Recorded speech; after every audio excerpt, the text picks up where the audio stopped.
Selamat datang dalam A Moment with God. Kiranya setiap kita menikmati momen indah bersama Tuhan melalui firman-Nya yang membawa kita mengalami sukacita dan pengharapan di dalam Kristus Yesus. Let us take a moment with God.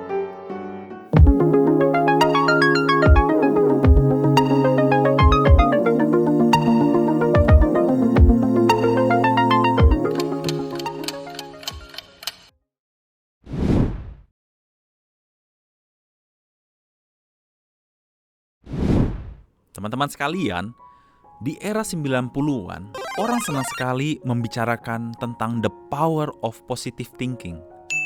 Apa sih yang sebenarnya mereka bicarakan?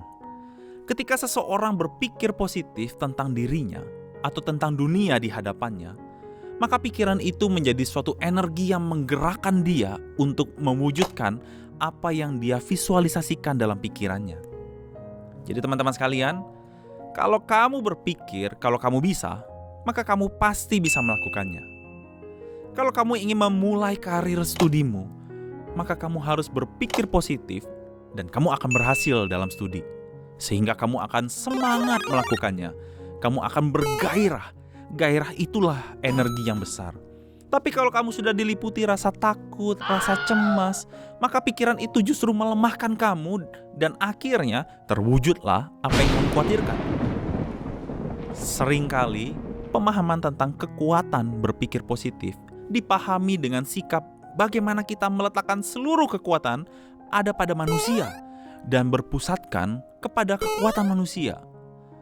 Manusialah yang memberikan energi untuk mewujudkan apa yang dia inginkan. Ini sama sekali tidak Kristiani. Karena dalam iman percaya kita, Allah adalah sumber kekuatan dan di luar dari Dia, kita tidak dapat melakukan apa-apa. Apakah yang dimaksud dengan pola pikir Kristiani? Roma 12 ayat 2. Janganlah kamu menjadi serupa dengan dunia ini, tetapi berubahlah oleh pembaharuan budimu. Firman Tuhan ini menunjukkan bahwa orang Kristen harus mengalami pembaharuan, dan pembaharuan itu dilakukan lewat pembaharuan budi atau pembaharuan pikiran. Itu berarti orang Kristen harus memiliki cara berpikir rohani yang dibangun berdasarkan kebenaran firman Tuhan. Memang dunia kita memberikan berbagai pola pikir, tapi kebenaran firman Tuhan juga memberikan pola pikir kepada kita kok. Sehingga paling tidak ada dua hal yang sangat membedakan pola pikir Kristiani dengan pola pikir lainnya. Yang pertama, keyakinan bahwa Allah adalah sumber kebenaran. Dan yang kedua, bagaimana dengan kepercayaan ini seseorang mengerti Allah dan dengan segala kehendaknya. Mari kita bahas keunikan pola pikir Kristiani ini, teman-teman. Pola pikir Kristiani menguntungkan segala pikiran dalam keyakinannya pada Allah sebagai sumber kebenaran. Karena Dia adalah Sang Pencipta, Dia adalah penguasa, Dia adalah pemilik kehidupan kita. Kita sering mengatakan Kristus bertakhta di dalam hidup kita, atau kita bisa mengatakan bahwa Allah berkuasa dalam hidup kita. Tapi boro-boro hidup, bahkan seringkali kita tidak membiarkan Allah menguasai pikiran kita. Kuasa Allah bukan hanya atas dunia di mana kita hidup, tapi kuasa itu ada atas pikiran kita. Mari kita lihat contoh dalam kitab Mazmur 23. Tuhan adalah gembalaku, takkan kekurangan aku. Ini adalah pola pikir kalau kita mau baca. Waktu pemazmur bilang Tuhan adalah gembalaku, dia menyadari bahwa dia itu juga seperti domba. Domba yang bodoh, suka nyasar, maunya jalannya sendiri. Kita seperti domba yang tidak mungkin bisa jalan tanpa Tuhan yang menjadi gembala kita. Kita seperti domba karena kita juga suka jalan sendiri. Hidup seenaknya saja. Kita hidup hanya berdasarkan apa yang aku suka, bukan apa yang baik bagiku. Boro-boro apa yang benar. Kalimat berikutnya, takkan kekurangan aku. Ini harus menjadi satu kalimat sebetulnya. Tuhan adalah gembalaku, takkan kekurangan aku. Apa artinya? Apakah kalau Tuhan gembalaku berarti aku gak perlu yang lain-lain, gak perlu sekolah, gak perlu makan, gak ada keperluan apa-apa? Artinya aku tidak memiliki kekurangan apapun. Tahukah kamu apa jadinya kalau kita selalu merasa kurang? Banyak orang hidup selalu merasa kurang. Demikian juga hidup kita sering banyak kurangnya. Hidup kita tidak pernah puas dengan apa yang kita punya. Jadi sebenarnya kekurangan itu masalah apa sih? Apa nggak boleh kamu membutuhkan sesuatu? Apa nggak boleh kita punya baju bagus? Apa nggak boleh kita nggak boleh jalan-jalan? Yang dimaksud kekurangan di sini lebih kepada kondisi hati yang tidak pernah puas. Selalu ada kekosongan dalam diri yang ingin dipenuhi.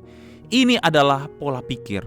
Ruang kosong itu adalah kehampaanmu, di mana kamu merasa tidak berharga, merasa tidak cukup baik, merasa gagal, merasa tidak disayang, tidak dikasihi, merasa negatif dengan dirimu sendiri.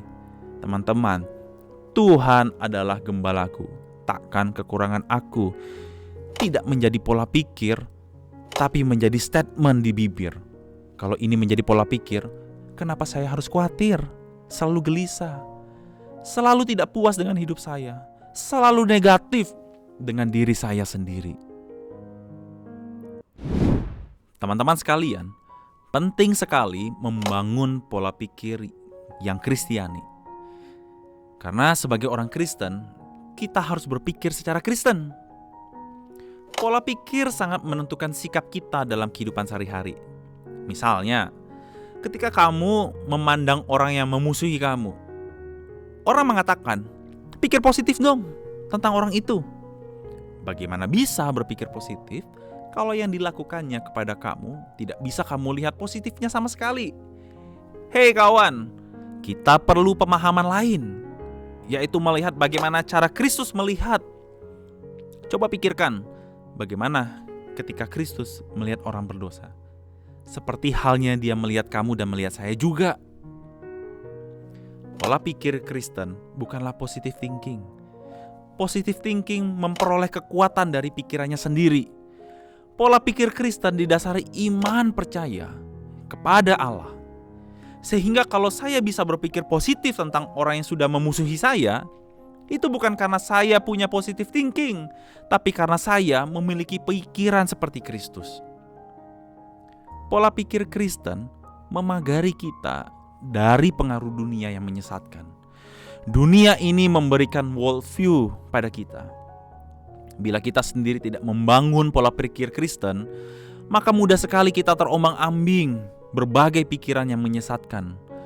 Paulus mengingatkan jemaat Kolose, hati-hatilah supaya jangan ada yang menawan kamu dengan filsafat yang kosong dan palsu, menurut ajaran turun-temurun dan roh-roh dunia, tetapi tidak menurut Kristus. Dalam Kolose 2 ayat ke-8.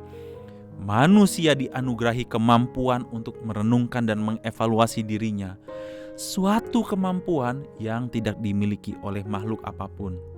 Teman-teman sekalian, worldview itu juga yang akan mengevaluasi apakah kita sudah sungguh-sungguh menjadi orang Kristen dengan pikiran dan sikap Kristen yang tepat dan yang benar. Tuhan Yesus memberkati kita sekalian.